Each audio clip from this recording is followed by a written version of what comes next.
I travel the world talking about health services, and the one thing I've learned is that they're all facing the same kind of problems. I'm speaking in Portugal. The moment I get back, I dump my laundry and pick up some more and get to Portugal and find out what they're doing.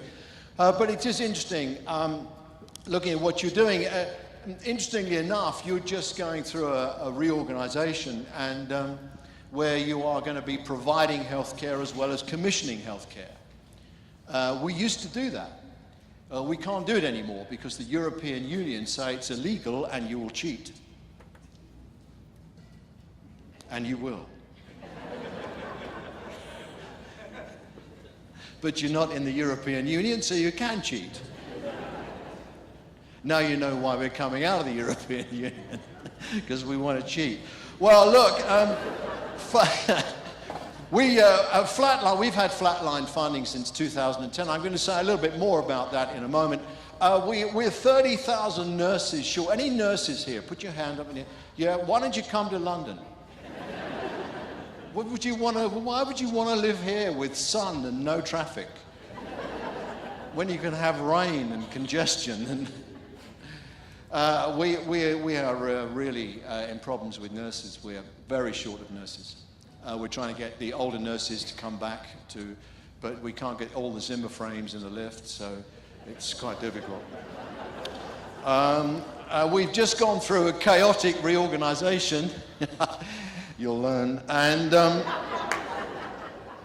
we've got more doctors, but not enough doctors. We're going through an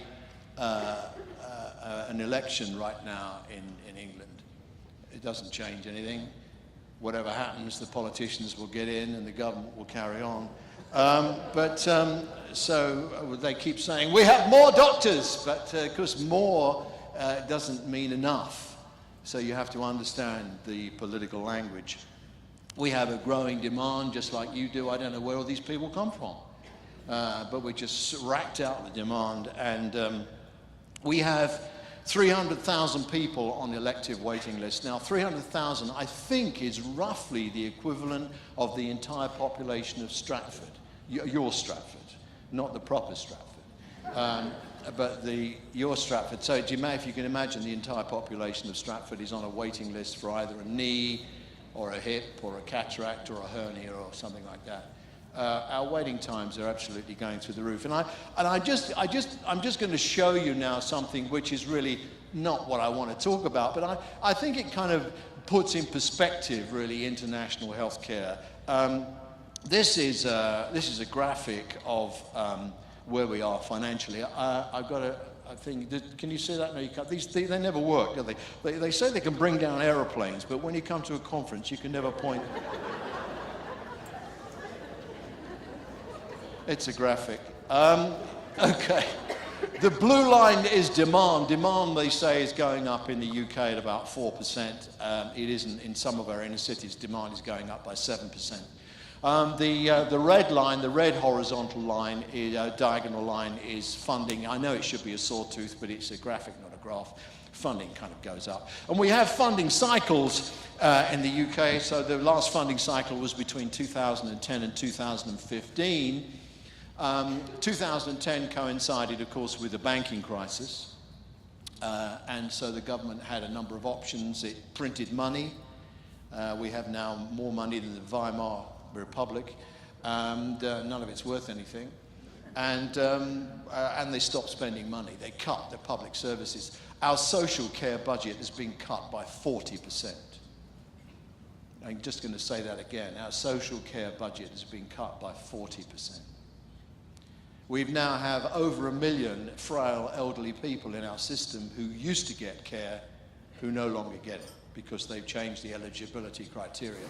So we have 1 million refugees in our healthcare system that we don't know where they are. Well, most of them have turned up at A&E, actually, at the emergency room. It's pretty bad. And you can see the gap, the triangle there on the left-hand side. That's the gap between the amount of work our health services are obliged to do and the bottom line is the amount of money we get paid to do it. You can see that creates a triangle, a hypotenuse triangle. We call it the triangle of doom. It's worth about 20 billion pounds. We kind of got over that. We struggled through that. We told lies about any accountants in the room. Okay, we can slag them also. It's funny. So, accountancy is, of course, a fine profession. Magic being the other one.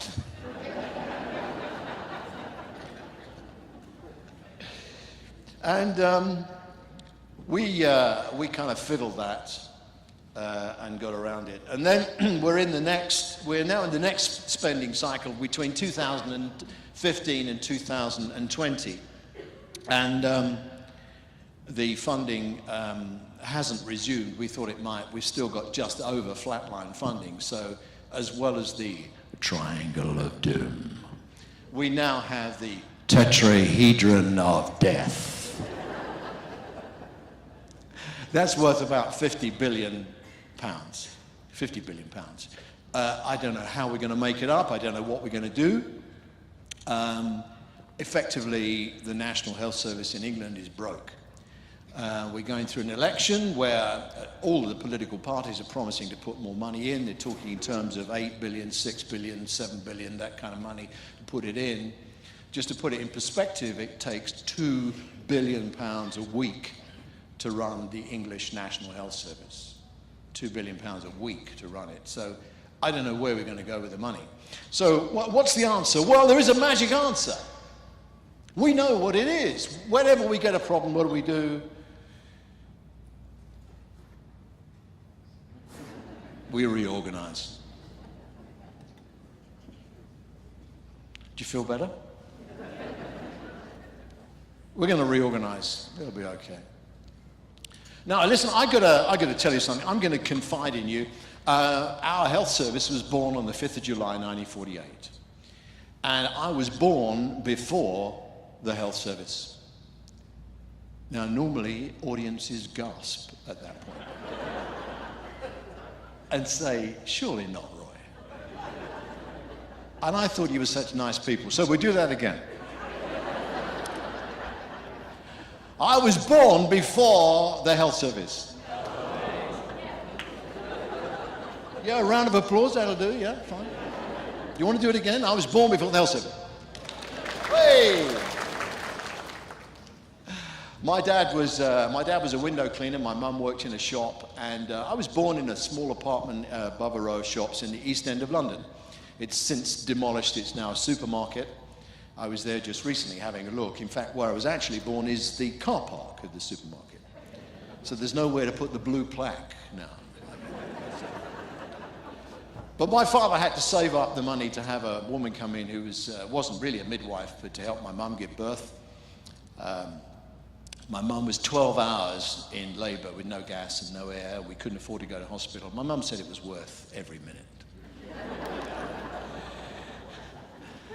But I have to tell you something. I've been in the health service since 1974.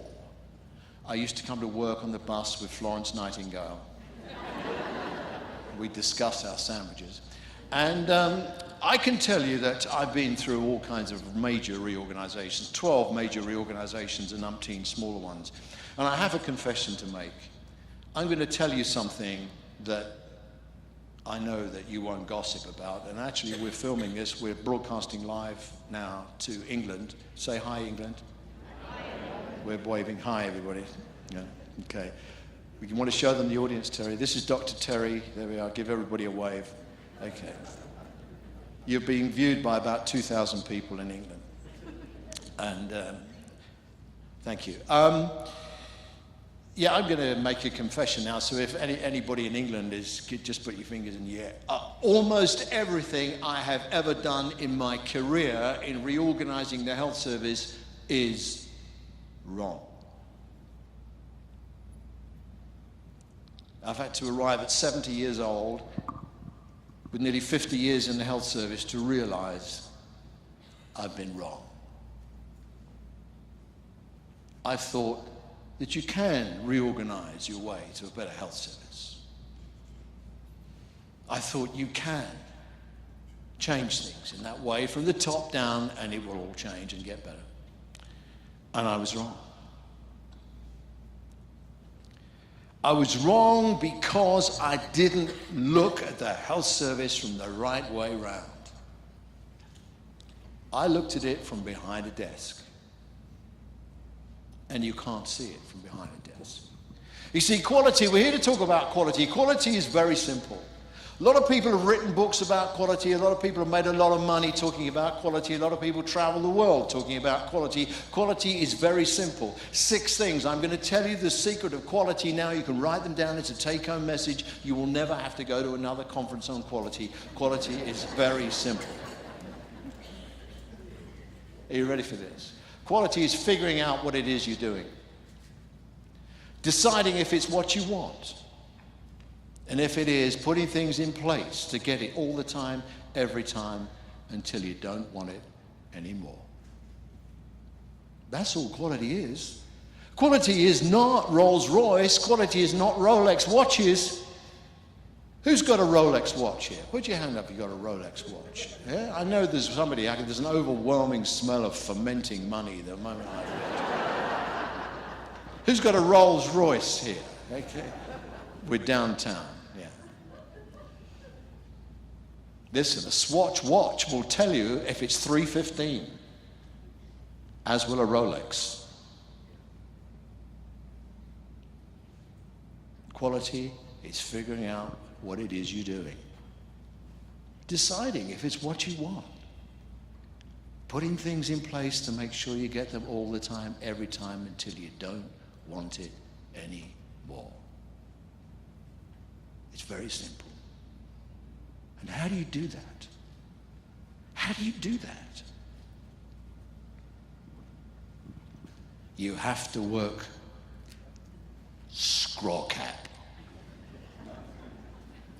Let me hear you say this. Roy, as of today, I'm going to work scrawcap. Let me hear you say, as of today, I'm going to work scrawcap. You're mad. You're going to work scrawcap. That's how you do it. You work. Scrawcap is backwards, backwards. You're going to work backwards. You start with the patient and you work backwards.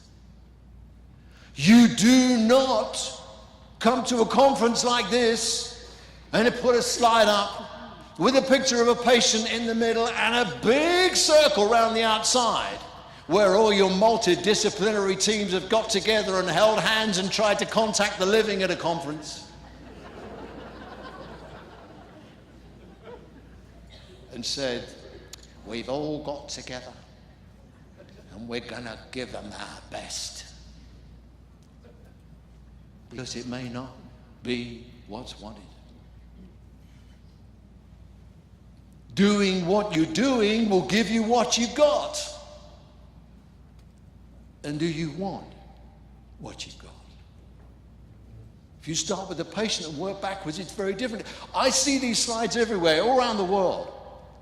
Patient in the middle, all the services you're doing now just all wrap around the patient in some cockamamie idea that what you're doing holding hands is going to provide the service a patient wants. It doesn't. It's called the donut slide. Donut slides are about stinking thinking. And what is it we don't want in healthcare? We don't want stinking thinking. What is it we don't want? No. What is it we don't want? Yeah, exactly. We don't want stinking thinking. That's the donut slide.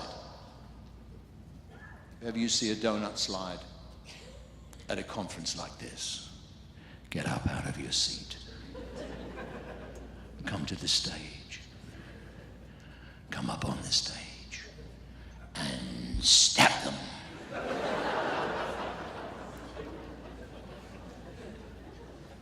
It's not killing, it's culling. We got to get rid of stinking thinking. What have we got rid of? Exactly, stinking thing. We've got to start the patient and work backwards. A very famous story in the United Kingdom of a footballer called Fabrice Muamba. Any of you know this story? Do you have newspapers here? Fabrice Muamba was a very famous footballer in the United Kingdom, and he was playing in a Premier League football, soccer, you know, real football, not, you know. And if I get out of here alive, it'll be a miracle. He was playing football, he had a heart attack on the pitch in the middle of 70,000 people watching. Now, if you're going to have a heart attack, pick where you're going to have a heart attack, right? Pick the right place. He had a heart attack in the middle of the pitch. There was a cardiologist in the crowd, he came out, and we have to have our ambulance response paramedics at every game, a fully equipped ambulance. And they were 70 minutes working on him. 70 minutes they worked on him. He died 8 times. They put him in an ambulance, and as they drove off the pitch, the crowd stood and applauded. And they drove slowly off. And the ambulance, what happened in the ambulance? In the ambulance, they drove past 3 hospitals. They drove past 3 hospitals. Why would they do that? They could have taken him into emergency where he would have been seen by an exhausted junior doctor who's never done a heart attack before and killed him. They took him to a cardiac unit because we have planned healthcare by starting with the patient and work backwards. If he had a heart attack, what do we want to do? Do we want to pick him up in an ambulance and rush him to the emergency room where he would be seen in 3 hours and 59 minutes and we would call that a result? Or do we want to start with the patient and work back? And do we want to say, no, we want a patient with a heart attack to be seen by highly qualified paramedics who would administer antithrombolytics there and then, and they wouldn't rush him to hospital. They would stabilize him, and they wouldn't take him to hospital. They would take him to a cardiac unit where he will be seen by a cardiologist, the very best people who could look after someone with a heart attack, where he could be operated on, and his life was saved. We started with the patient and worked back. We didn't do what we always do. We didn't wrap around existing services. We did what was best. And that was very difficult. And I tell you why it was very difficult, because it was in the center of London where there are 5 major teaching hospitals. And they all think they are just the best in the world. Oh, yes. And we had to go to them.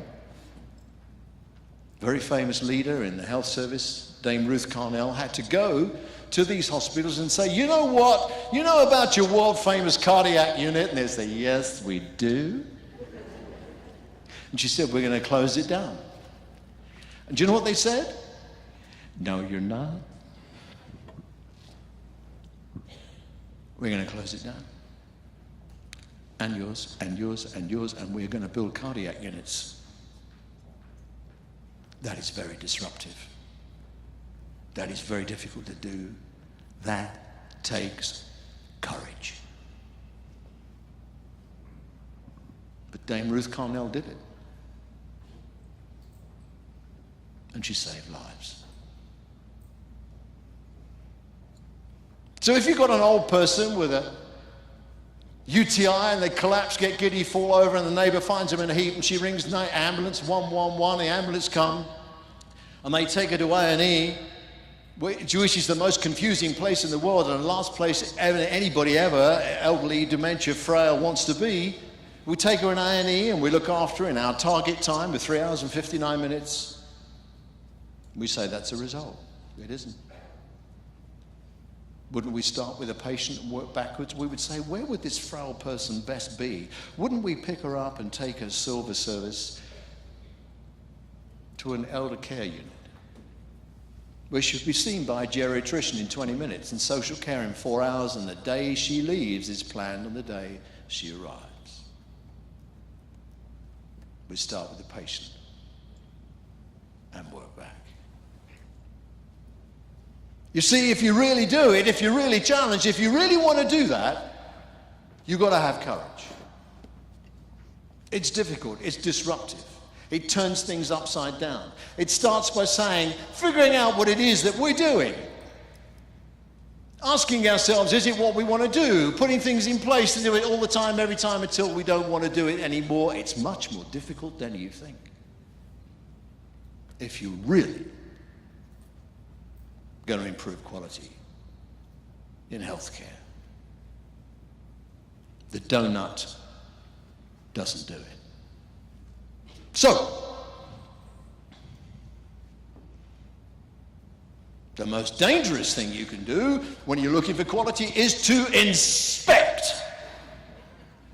Oh yes, the inspectors arrive and they walk around your hospital with their clipboards and they see that there is a glass of water out of the reach of an elderly person. This isn't a caring hospital.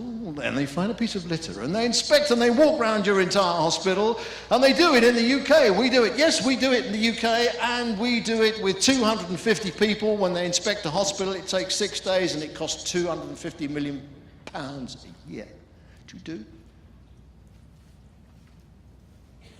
And 75% of our hospitals still have quality problems. Don't expect. You can't inspect quality into anything. That is, what kind of thinking? I'm not reaching you at the back. If you don't, I'm going to come and get you. What kind of thinking is that? Exactly.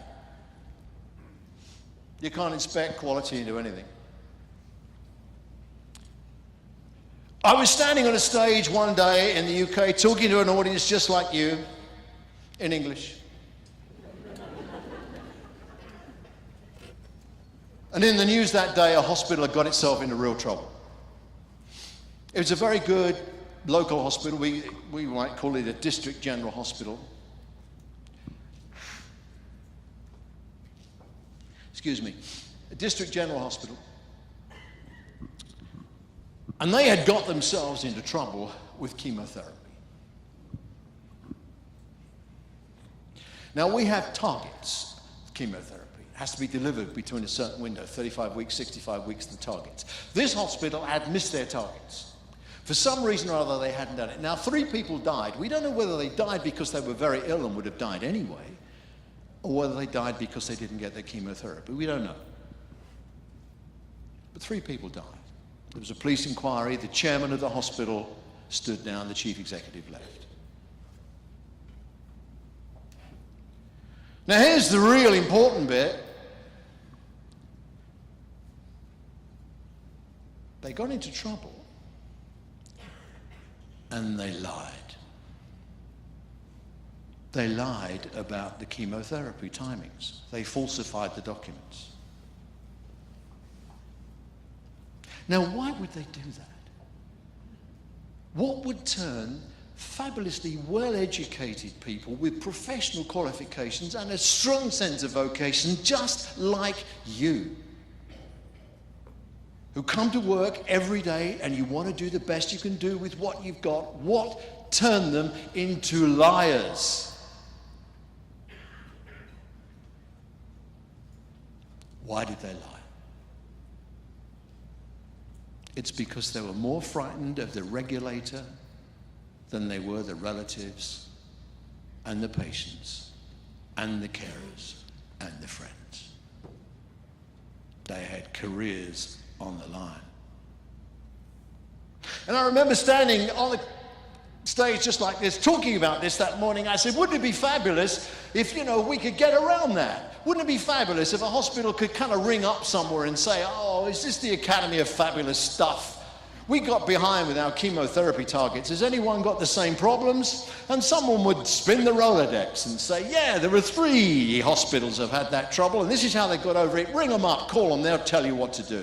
Wouldn't that be great? We call it the Academy of Fabulous Stuff. And the audience laughed, and I got off the stage, and that was it. And someone came up to me and said, why don't you do it?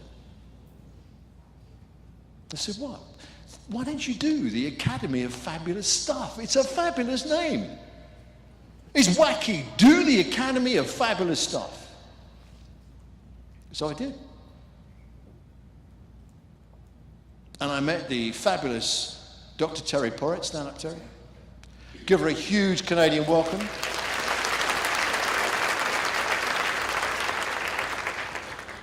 She is the cleverest, most difficult person I've ever met.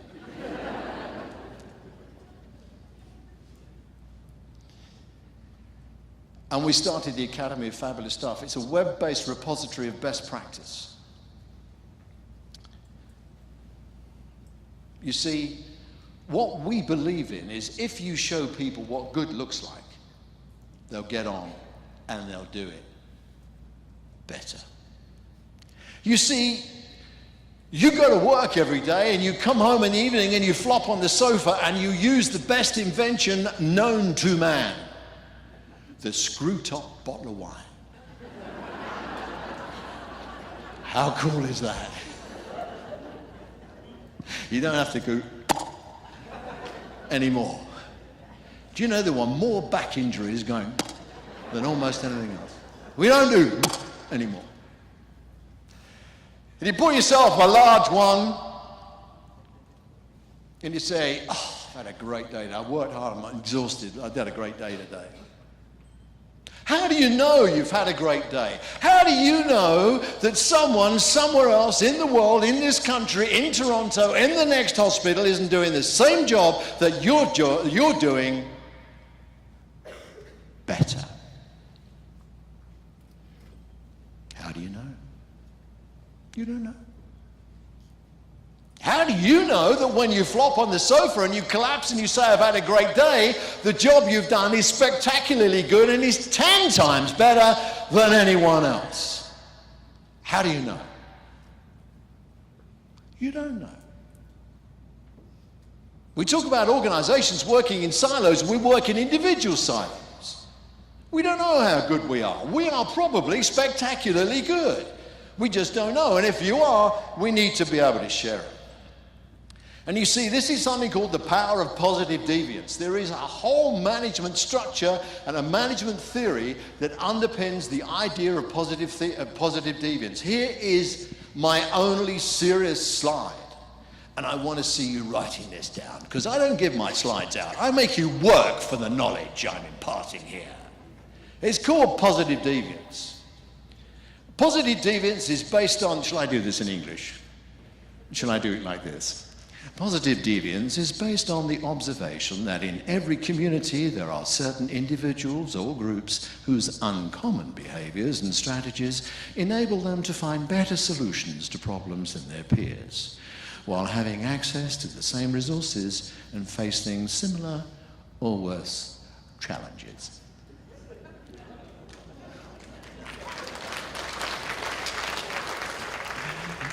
You're listening to the overseas service of the BBC. It's me. You didn't realise that, did you? Holy STEM boy. Let's read this properly. Positive deviance is based on the observation that in every community there are certain individuals or groups, that could be you, whose uncommon behaviours and strategies enable them to find better solutions than their peers, while having access to the same resources and facing similar challenges. What that means is that you're working away in the same health system with the same shortage of money, with too many patients, and one of you, two of you, three of you will find a way around the problem. And you'll flop on the sofa with a screw-top bottle of wine and no one will know. We'll change that. We have the Academy of Fabulous Stuff. It's 3 years old, 3 million page views later, and God knows how many times our operative said, sorry Roy, but you're going to need a bigger server. I now have a server as big as Moscow. I could run World War III on our servers. They're huge. And you girls interested in a man with a huge server?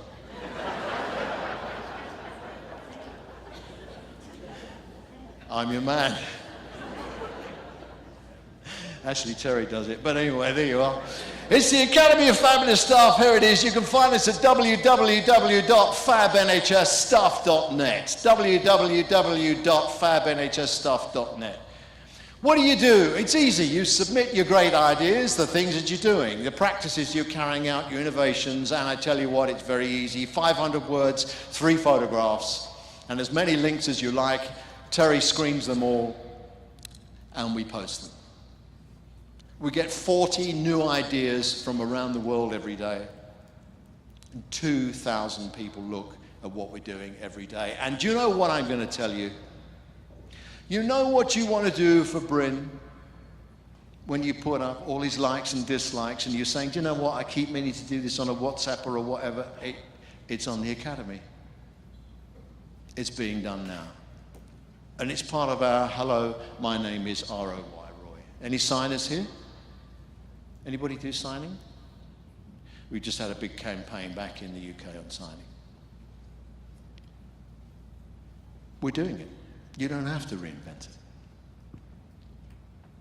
What have we done? Well, we've done gritty, really difficult things like flow through A&E, improving flow through A&E. Red and green days. If a patient has a red day, it means nothing happening. How can we reduce the red days and have more green days?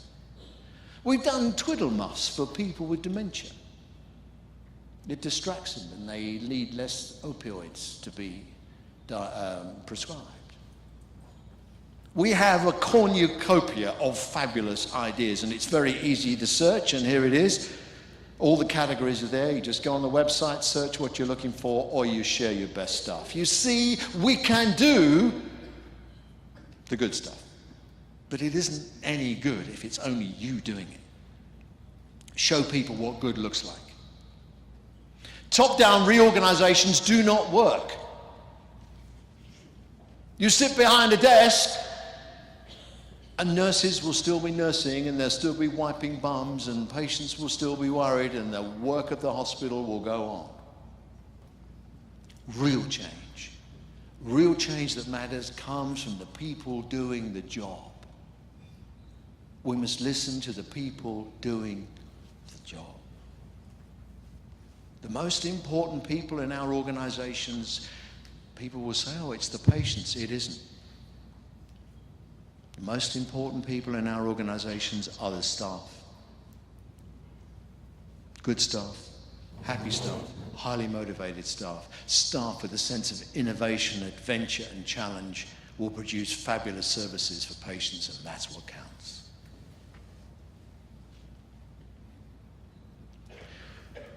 Okay, how do we disperse and spread this? Well, I'm sure you all know about Rogers diffusion theory. It's crap.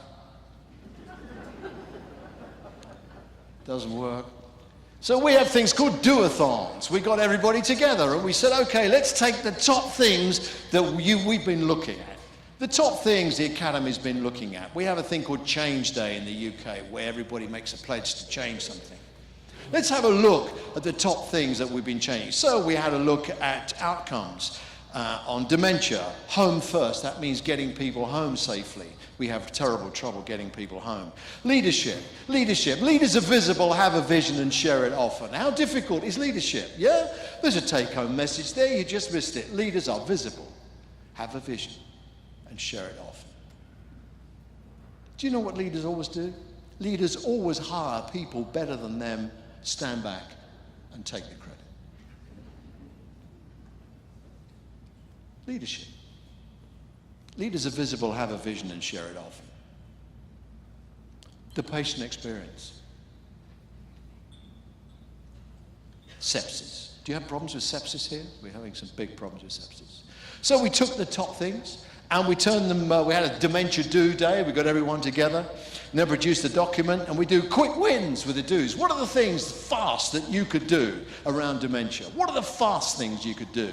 And what are the long-term things that you could do with dementia? Quick wins and long-term things. It's all on our website. That's, see the guy with the beard? That's Simon Stevens, the chief executive of the NHS, who needs a shave. Very bright lad. Sepsis. What are the quick wins, the quick do's on sepsis? What are the 3 or 4 things you could do right now to improve outcomes on sepsis? And what are the long-term do's?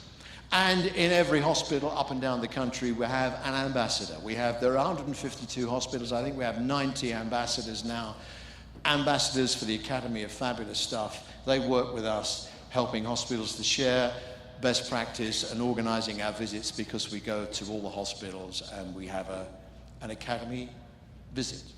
We take the academy on the road, encourage people to share best practice.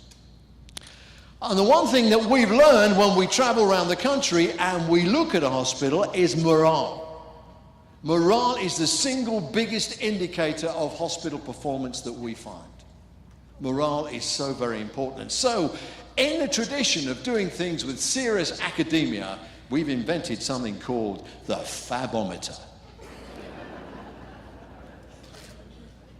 We just launched this now. It's an app. You can download it from the App Store or the Android Store if you're still using a Calagas Windows system. The Flabometer, you just download it. And we just take a few data points from people. We ask them, how did we do today? And we can get real-time data interrogated by job role and benchmarked against national performance. So there it is on the website, on the App Store. You just download it. We take a couple of data points. And then once a day, that pops up on the screen. We say, "Hi, Roy, how was work today?" And we shit. It was awful. Or we say, "Yeah, I didn't have a bad day today." Or we say, "Yeah, I had a good day today." You just press the button. And once we've got that data, we can aggregate that data. And we can see what the morale is like in the hospital compared to every other hospital in the United Kingdom, in England. And we can compare the morale in that hospital to the hospitals in the locality. We can do by time of day, ratings per day. And we can do it by job role. So we can say, okay, public health estates, nurses, that green line there for nurses, morale is 65% good. There's a black line, which is the national line for morale in nurses, and the red line is the local hospitals. So you can see where you are nationally and locally. And we could say, okay, nurses, and we could say, right, why is it that all the nurses are hacked off on a Tuesday afternoon? Because we can look at that data. And we can't tell people how to run a hospital, but we can say, look, you know, there's a signpost there, there's a canary in the mine. Why don't you go and ask the nurses? Go and find out why people are hacked off. We did some things with junior doctors, and we found that junior doctors were very hacked off on a Wednesday evening. Why? We didn't know, but we went and found out. We said, "Hi, why are you hacked off?" And he said, "Well, you'd be hacked off if you worked here on a Wednesday." We said, "Well, why?" They said, "Well, you know, the guy that comes to fill up the machine with the coin-operated food machine, the sandwiches and everything, he doesn't come until Thursday mornings, and there's nothing to eat on a Wednesday night." Well, I'd be hacked off about that. How easy was that to fix? Do you really want to take your heart attack to an exhausted junior doctor who hasn't eaten? Morale, it's a simple thing to fix, very hard to find out. And that's what we try to do with the Flabometer, and we can do, the data points are just fantastic. It has a wonderful algorithm underneath it. I just wish I knew how it worked. But it's amazing. And we can compare by region throughout the UK, and we can judge by the length of time that people work in an organisation what their morale is like. What we find, if people work in an organisation for longer, their morale is better than people who've just joined, and that's a lot about induction and how you look after people. So, we believe quality is what you do when no one is looking. Quality is what you do when no one is looking. Quality isn't special. Quality is finding out what it is you're doing, figuring out what you're doing. Is it what you want to do? Putting things in place to do it all the time, every time, until you don't want to do it anymore. Leaders are visible, have a vision, and share it often. Show people what good looks like, and they'll get on, they'll do it better. And quality is what you do when no one is looking. It's simple, isn't it? It's not difficult. Services are very straightforward when you start with a patient and you work back. And it's been my great privilege to spend 45 minutes with you. I've enjoyed your company, and I'm a great admirer of the way you're working and the impetus and the focus that you're putting on innovation. It's really very important. So I just want to do something. I want to say thank you. I want to say thank you for what you do when you come to work. I want to say thank you for giving up your time to be part of the health service as a governor. I want to say thank you for the patients who've spent their time here today telling us how they feel about the services we offer. I want to say thank you for the people who work at front of house and back office. I want to say thank you all, because working in health service is really very difficult. And I just want you to do one thing for me. Will you do one thing for me? Would you stand up, please? Would you stand up? Okay. Would you face that direction? And would you just say to the person in front of you, you're doing a great job, and pat them on the back. Say, well done. And if you just, thank you. And if you just stay standing, because it's been a great privilege for me to come, and this is my first time. This is my first time, and I've never had a standing ovation, so thank you very much.